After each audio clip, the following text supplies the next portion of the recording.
Hi friends, I'm Scott Giles and welcome to Power Talk, my podcast here on Facebook Live and YouTube. I cover topics related to spirituality, hypnotic coaching, and the hypnotic arts and sciences generally. If you want to know more about my professional work or sign up for my free e-newsletter Power Lines, and I hope you do, check out my website, which I'll tag at the end of this video. Well, today I want to talk about anger. This topic is prompted by the holiday season we are in now because we will soon be gathering with family members. Now, for many of us, that will be a happy time, but for others, it will not be. I often joke that for some of us, the holidays are fraught times because we get together with family members with whom we may have issues, and then we add alcohol. The only thing that would be more exciting would be to add alcohol and firearms.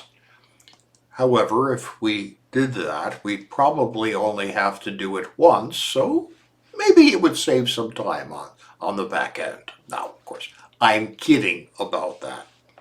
But holidays can be stressful, and they can be times when anger surfaces. Any parish minister or psychotherapist will tell you they get really busy with pastoral or clinical work this time of year because all of the tension people experience. Now, in my own life, I am no virgin when it comes to anger. I was a street fighter in my youth and a political operative as an adult. I know all about getting angry and its dangers. One of the reasons I've been effective as a political worker is that I'm very hard to provoke. That's because I know that when doing interpersonal work, if I get angry, I will lose or fail. Now, I use a technique sometimes called verbal judo. Many of you know I am a martial artist.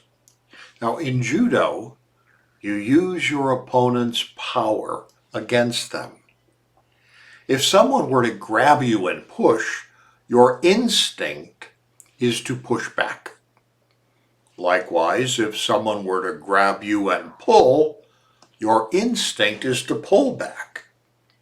But your instincts are wrong.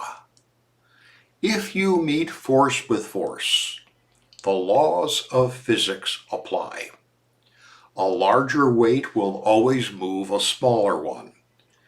However, if someone pulls you and instead of pulling back, you push, you take them right off their center of gravity and they will fall. If someone pushes you and instead of pushing back, you pull them, once again, you take them off their center of gravity and you will send them to the ground. That's judo. Thus the classic judo proverb of, in yielding, there is strength. So if someone is trying to provoke you, and instead of getting defensive, you lean into that by agreeing with them, even tongue-in-cheek, that is the last thing they expect you to do, and it will take the wind right out of their sails.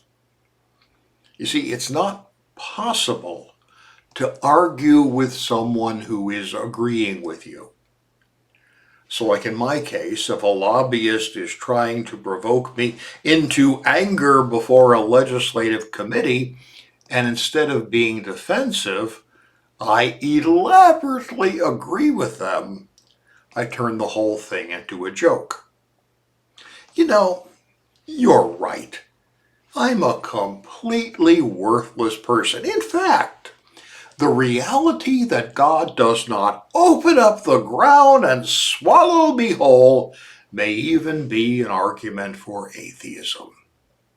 But we're discussing the bill before the committee, Section 5, Paragraph 18, at which point all of the lawmakers are now laughing at the lobbyist for the other side. Verbal judo. And this same technique works with Uncle Charlie too, or Aunt Susie, who wants to pick a fight with you about something you did when you were 8 years old. One of the greatest thinkers of ancient times, who was a Stoic, Marcus Aurelius, once emperor of Rome, wrote in his journal that a world without obnoxious people is impossible. Therefore, it is important to have a way to deal with such people, while also remembering that most people are not obnoxious. Think of the energy you expend on dealing with someone nasty as sort of a tax on being alive. You pay your taxes, but most of your life's energy really goes elsewhere, and that's what should have your attention. If you do this, you will be able to be right instead of angry. When you deftly handle some nasty person in your environment, others will notice and regard you well. And remember, anger is always self-destructive. When you get angry, you produce hormones such as cortisol that build up in your body and damage your own health. Anger doesn't do anything to the person you're angry at. It only hurts you. And when angry, there is a temptation to do dumb things.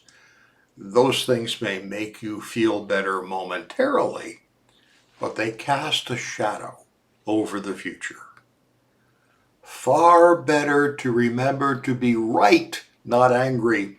Use verbal judo where you can. Do not rise to bait. And live your life, as we Stoics say, in the calm light of mild philosophy. Hey, thank you for your attention today. I'll be back next week with another talk on a different subject. I'd like to invite you to join me. It does help me if you let others know about my work and my videos, so please like, share, and subscribe.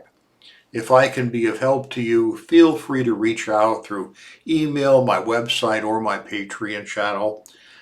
Let me extend my holiday greetings for a wonderful Thanksgiving and have a great week.